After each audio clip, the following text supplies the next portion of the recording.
Today in Perth, a homicide investigation sparks community concern in Banksia Grove.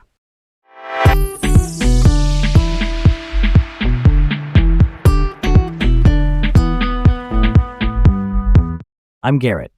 And I'm Leah. Welcome to Laid Back Local, the news of the day with Leah and Garrett, here in Perth.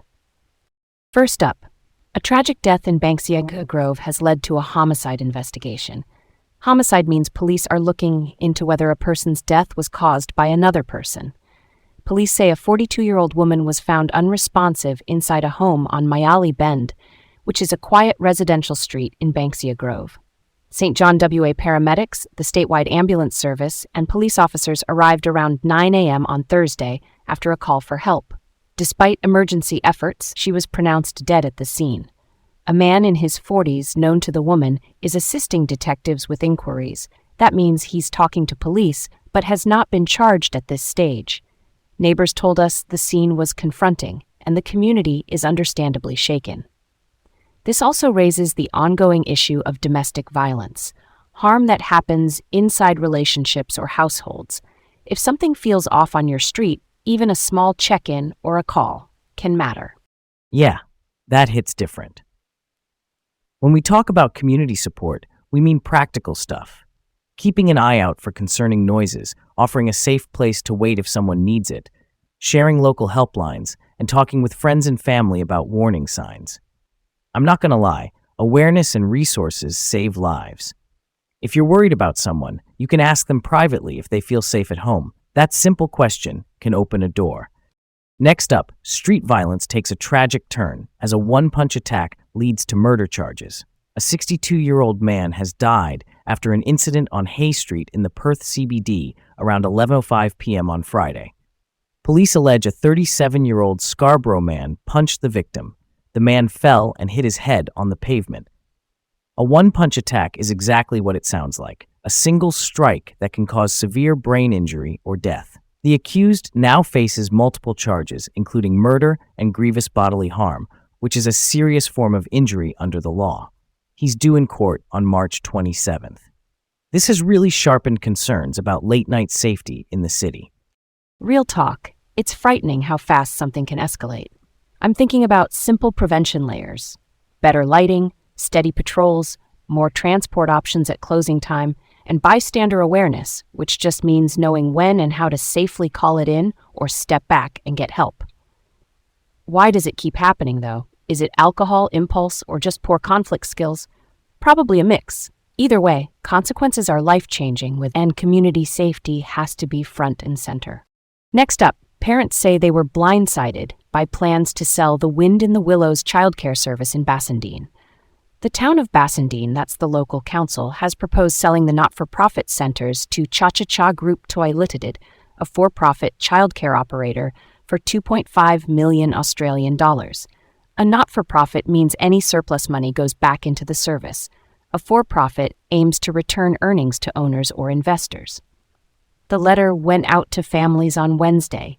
The proposal would see the Bassendean site close by mid-2026 and Ashfield by late 2026.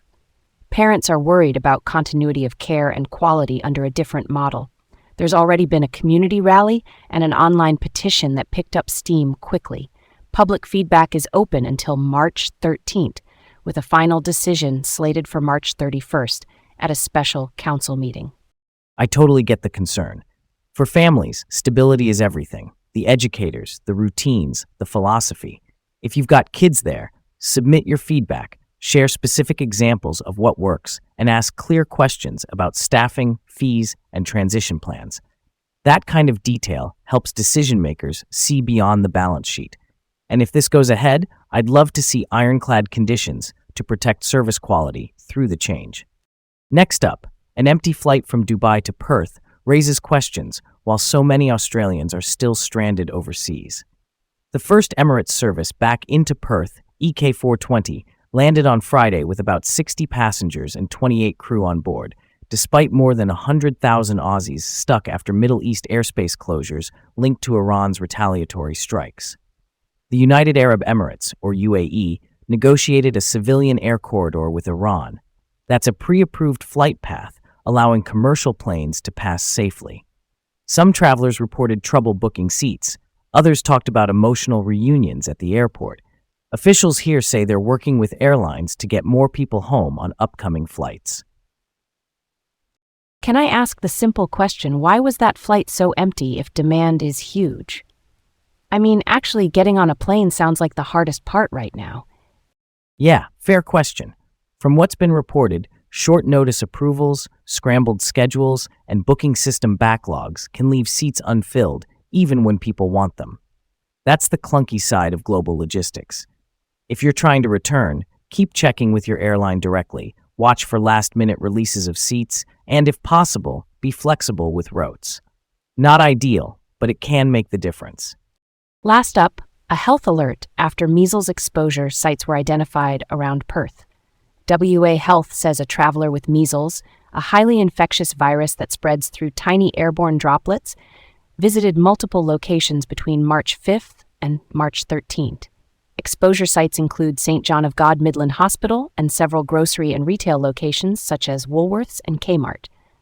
Symptoms usually start with fever, fatigue, and sore eyes, followed by a blotchy rash.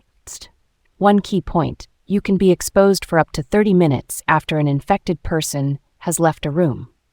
This is the 5th measles case in WA this year.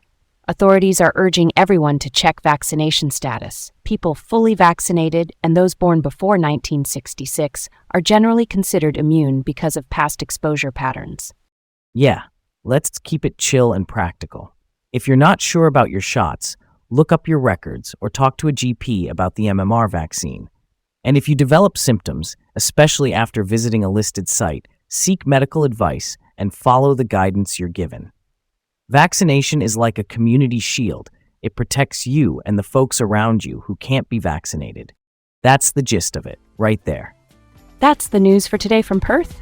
Thanks for tuning in to Laid Back Local, the news of the day with Leah and Garrett. Have a great day, and we'll catch you tomorrow.